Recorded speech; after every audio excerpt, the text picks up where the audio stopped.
आप लोग और आप लोगों के द्वारा कार्यक्रम का आयोजन होता रहा है। सबसे पहले हम लोग अपने अतिथियों की परिचय करा देते हैं। मीडिया प्रेस क्लब के अध्यक्ष अशोक लालवानी जी, दशहरा पुरस्कार 2025 के विशेष जज आचार्य भुवनेश्वर शर्मा जी,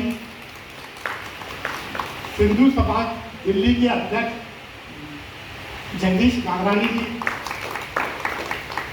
ओम प्रकाश जी, ये भी एक रामलीला का आयोजन करते हैं, उनके लिए मीडिया देखते हैं।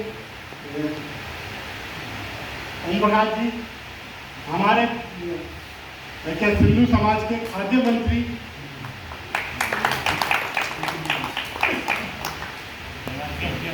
हमारे केशियर साहब, ये नहीं तो हम सिंधु समाज के महासचिव नरेश बेगानी जी, एनबीसी के अध्यक्ष जगत योगेश जी, बेकोरा की निदेशक शिखा जी, और साथ में हमारे पास में 2 वर्षक बैठे हुए कोने में सुशील टोका जी और मल्होत्रा जी, और फिर हमारी माता जी है भुवनेश्वर जी की, और हमारी सबसे पहले हम लोग इनका स्वागत करते हैं आचार्य जी।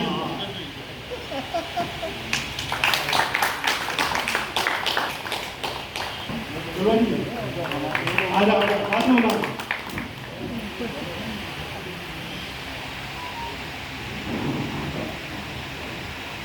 नरेश जी को, वो तो हमारी टीम,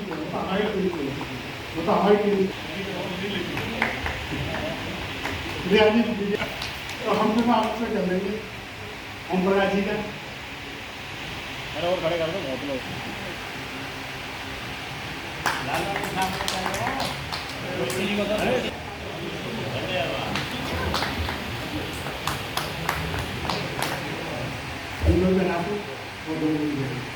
माता जी को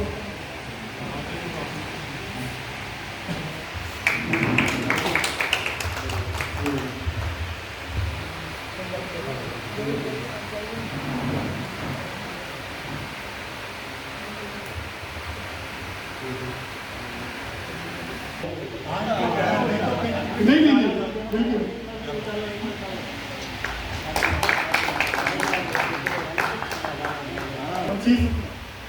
का आयोजन रामलीला को पुरस्कार देने के लिए किया जा रहा है। सबसे ज्यादा तो आप लोगों को पता है, क्योंकि इसके जज भी आप ही लोग बनते हैं अक्सर। ये 22 तारीख से शुरू हो रहा है और संभवतः 2 तारीख तक चलेगा। पहले हम लोग 4 दिन से 5 दिन के बीच में रामलीला का जज करेंगे, फिर उसके बाद जो है हम उनको पुरस्कार देंगे, जो भी कैटेगरी जो भी रामलीला पुरस्कार के लिए शामिल होंगे। आज आखिरी दिन है हम लोगों की रामलीला का पार्टिसिपेट करने का। रात तक हमारे पास में 148 रामलीला पार्टिसिपेट हो चुकी है। बाकी कल तक पता होगा कि कितना साधन हमारे पास में आएगी। फिर परसों यानी पहले दिन सभी रामलीला को एक जज जाकर उसको जजेस करेंगे। फिर अगले दिन से कंपटीशन शुरू होगा सभी रामलीलाओं का। मैं अध्यक्ष जी से बोलूँगा तो सब बोले।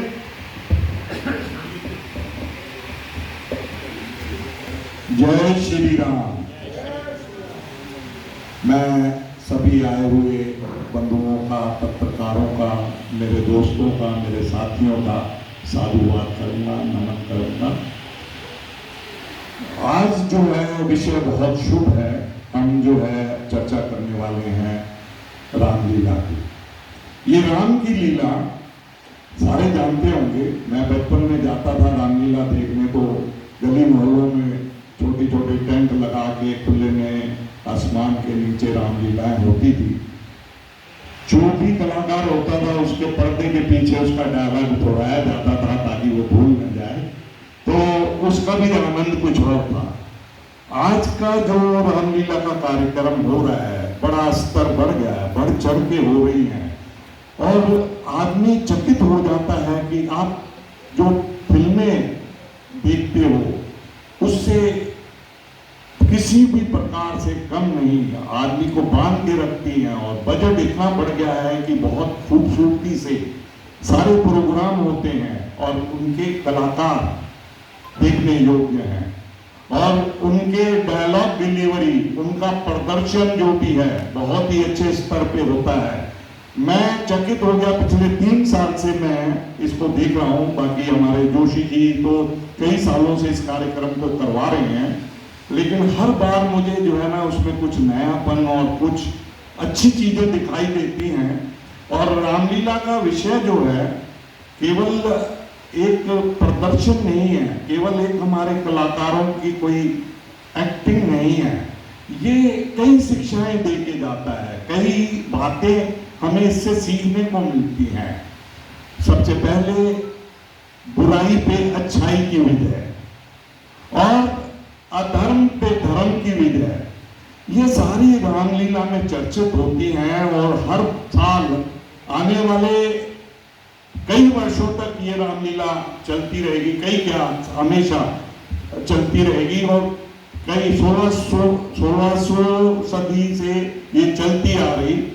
रामचरितमानस के कबीर दास जी ने इनको बड़े अच्छे तरीके से ग्रंथ बना के लिखा था और इसका प्रदर्शन ज्यादा उसी का ही होता है। बाकी वाल्मीकि रामायण के बारे में भी जो है कई रामलीलाएं होती हैं, लेकिन हमारी जो रामलीलाएं होती हैं वो रामचरितमानस के उस पे ग्रंथ पे होती हैं।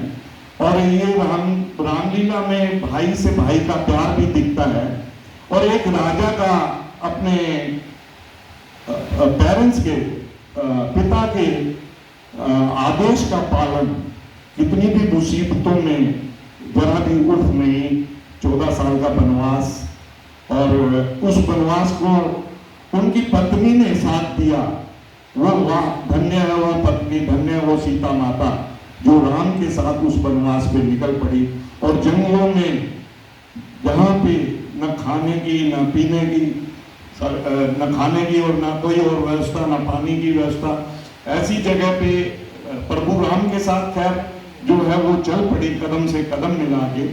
और वो प्रभु राम एक राजा थे, महलों को छोड़ के जंगलों में पिता के आदेश का पालन करने निकल चले।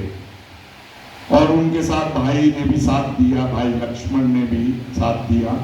और उन्होंने जहां जहां गए एक संगठित विचारधारा से, एक अच्छे विचारधारा से, एक वानर सेना को भी जोड़ दिया। मनुष्य तो जोड़ते ही हैं। और उनके कई चीजें हमें देखने को मिली कि प्रभु राम की आस्था में पत्थर भी पानी में तैरने लगे। और जो है वो जो बाकी तो आप सबको पता है कि सीता माता का हरण हुआ, लंका ले जाया गया, हनुमान जी ने उनको बचाया। ये एक हमारा जो है अपना रामलीला का पूरा पूर्ण रूप से इसी तरीके से हर जगह मनाई जाती है। इसी कथा को, इसी ग्रंथ को बार बार दोहराया जाता है ताकि आने वाली पीढ़ियों को भी हमेशा याद रखे। ये सतयुग तो जो है आगे आने वाले समय में भी जो है इसकी गाथा चलती रहे। अभी ये त्रेता युग से शुरू हुई थी मेरे ख्याल से, और अब कल युग से आगे फिर आगे बढ़ेंगे, जहाँ कहाँ पहुँचते हैं। तो ये सारी चीज़ों को हमारे स्मरणीय याददाश्त के लिए और अच्छे तरीके से प्रदर्शित करते हैं हमारे अपने कलाकार। इसी जगह अपने देश विदेश में भी मैंने सुना है, देखा है कि रामलीलाएं होती हैं। देश में तो हर जगह होती हैं और दिल्ली में कई रामलीलाएं होती हैं। अभी जोशी जी बता रहे थे 147 लोगों ने पार्टिसिपेट किया है इस रामलीला में। और जो 147 को जज करना और निर्णय लेना, ये भी एक बहुत बड़ा जो है एक चैलेंज है हमारे मीडिया प्रेस क्लब के लिए। आप सबका धन्यवाद करते हुए मैं आपसे विनती करूंगा, जो अतिथि हमारे साथ आए हैं, मीडिया वाले तो समय समय पे जाते रहेंगे जज करने के लिए, बाकी सभी अतिथियों को आमंत्रित करता हूं कि जो भी हमारी रामलीलाएं होती हैं उनमें जाएं, अपने बच्चों को भी लेके जाएं, अपने परिवार को भी लेके जाएं और अपने दोस्तों को भी ले जाएं। जय श्री राम।